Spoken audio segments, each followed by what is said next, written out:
अस्सलाम वालेकुम जी। 26 एकड़ रकबा है भी कमांद है।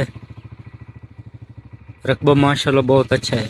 मोगे का पहला पानी जमीनी पानी बिल्कुल मीठा है। विच बोर लगा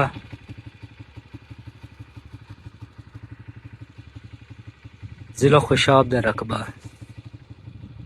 कंप्यूटराइज रकबा, नहरी सालाना पानी, डेरा पीटर,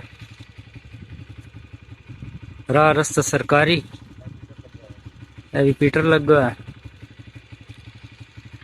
बहुत अच्छा रकबा, जमीनी पानी बिल्कुल मीठा, कमांद विच 3 पट्टियां दे विच रकबा है।